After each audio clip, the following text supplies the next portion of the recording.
Sveicināti! Vai jūs arī esat koriste? Koriste, ja par kori var dēvēt tos cilvēkus, kas piedalās talkā, atbalsta, ir sirdīgi gan darbos, gan arī domās, tad jā. Ļoti jauki, jo mēs atrodamies šobrīd šeit Mežaparka estrādē, un, protams, šī vieta ir slavena ar dziesmu svētkiem, un talkai un dziesmu svētkiem ir daudz kopīgi, tāpēc arī varbūt šāds jautājums. Vēlējos jums vaicāt, kā Rimī darbiniekiem, kas tad ir tas, kas jāzina cilvēkam par solo maisiem, kā viņš var, kā saka, izmantot jūsu labvēlību un piedalīties talkā? Nu šeit tad droši vien pavisam praktiskas lietas un īsas. Tad, kad mēs gatavojamies talku, saprotam, ka mēs gribam darīt labas lietas, sakopt savu apkārtni un paši pēc savas iniciatīvas vai nu apstaigāt kādu grāmalu, savākt atkritumus, pacelt to, ko varbūt mēs redzam savā ikdienā, droši var doties uz Rimī veikaliem. Apmēram 2 nedēļas pirms lielās talkas mēs varam mūsu kasieriem jautāt pēc solo talkas maisa, lai tad iedotu. Un tad mēs arī talkas dienā, protams, esam aicināti droši ar visiem pārējiem sakopt talku. Bet, kas man būtu kā pircējiem jādara pirms tam, vai man droši vien jāiziet cauri veikalam, kaut vai kāds sniegs ir jāiegādājas, vai es vienkārši dodos? Es pieļauju, ka pircējs, jebkurā gadījumā atnākot līdz mūsu veikalam, vienmēr tur atradīs kaut ko sev nopērkam, vai tas ir kaut vai mazs našķis, vai kožļājumā gumija, vai kas cits, bet jā, tad, kad jau mēs esam pie šīs kases zonas, tad droši jautājam mūsu kasierim, lai viņš tad jums šo balto talkas maisu tad arī iedotu. Tā tad nedēļa pirms lielās talkas visos Rimī veikalos Latvijas teritorijā.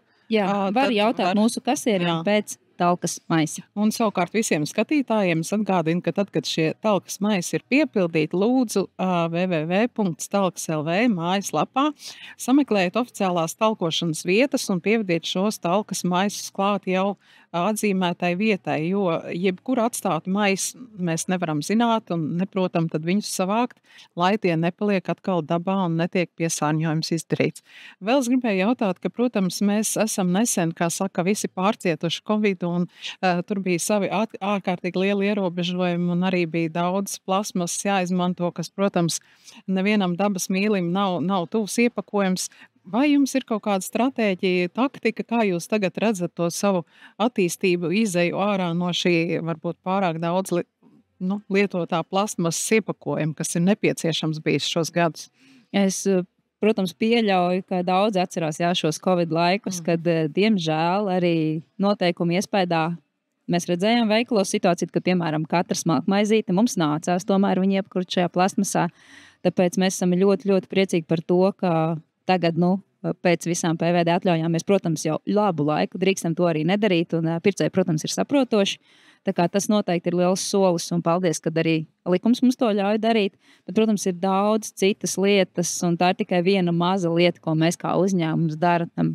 Jebkurā gadījumā mūsu primārā mēlme un mērķis ir tomēr izglītot to sabiedrību, un mēs kā tik ikdienišķa vieta un saskare un tā būšana kopā ar mūsu patērētāju, tā ir laikam mūsu tā stiprā puse, ka mēs varam viņus izglītot, ka mēs varam stāstīt gan mūsu veikalos ar dažādiem materiāliem, gan arī paziņojumiem, radio un atgādināt un stāstīt par šīm lietām arī tie paši sociālai tīkli. Tā ir tā mūsu atbildība patiesībā, ko mēs arī darām, un mēs redzam, ja skatāmies vairāk gadu griezumā, tad šīs paradumi, piemēram, mainās. Ja pirms daudziem gadiem tur teiksim tā, mūsu Rimī sarkanais maisiņš bija, teiksim, katram pircējiem, kas tad gāja un ko iegādājās, tad šī tendence ir mainīsies. Ja skatāmies, piemēram, pēdējiem gadiem, tad jau to dara, piemēram, tikai varbūt kāds 9., 10. pircējs. Pārējie pircēji tomēr domā par to savu maisiņu. Apzinātība tomēr aug. Tā kā, tā ir tā pozitīvā tendence, ko mēs redzam. Bet ir jau arī citas atbildības jomas, kur mēs kā uzņēmums jūtam to atbildību, kuru mēs varam ietekmēt, domājot par dabu. Kā mēs uzņēmumā esam nodefinējuši, tās noteikti ir 2 lielās lietas. Tā viena lieta ir pārtikas atkritumi, jo mēs tomēr esam pārtikas lielveikals. Tad tā ir tā mūsu rūpa, kur mēs zinām, ka tā atstāja uz vidi, protams, vislielāko ietekmi, un tur varam tiešām rokas sirds lepoties ar to, ka mēs esam ļoti samazinājuši pārtikas atkritumu apjomu. Piemēram, arī pagājušajā gadā mēs esam 2 reizes vairāk pārtikas ziedojuši, nevis izmetuši, un esam ziedojuši trūkumcietējiem. Tas nozīmē, ka viņi ir nonākusi tiešām pie tiem cilvēkiem, tiešām tur, kur vajag. Jā, ja gadā tie iepriekš bija apmēram 300 tonnas, tad jau tās ir 600 tonnas gadā, ko mēs tiešām spējam ziedot pārtikas bankai un palīdzēt tam. Un tiem cilvēkiem, kuram tiešām tas ir vajadzīgs.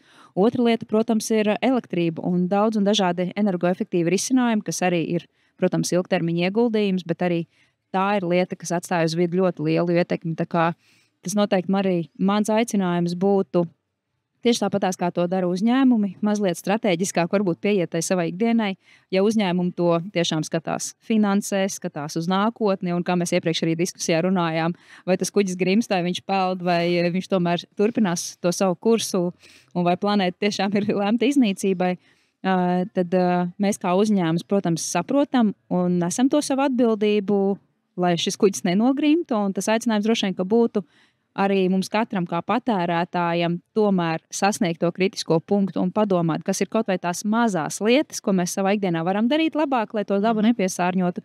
Pavisam vienkārši lieta varbūt, ja man ir piemājas veikals, es uz viņu varu nebraukt ar mašīnu, es varu vismaz reizi nedēļā aiziet ar kājām. Izkustēties arī veselā miesā, veselās garš tieši tā. Otra lieta, paņemam to vairākas reizes lietojamo maisiņu. Kāpēc mums ir jāpērk tas, kas ir vienreiz lietojams? Tā, atcerēsimies kaut vai šīs divas lietas. Trešā lieta būtu, izmantosim augļiem un dārziņiem vairākas reizes tiešām ilgspējīgos sveramos maisiņus, nevis ņemsim vienreiz lietojamos plasmas. Tas, protams, jo, graudiņš pie graudiņa, tas viss ir, pēc tam rada kādu efektu. Tā kā, ja mēs kaut vai kādas pavisam mazas lietas ieviesīsim arī savā ikdienā, tad jau tas būs arī labi.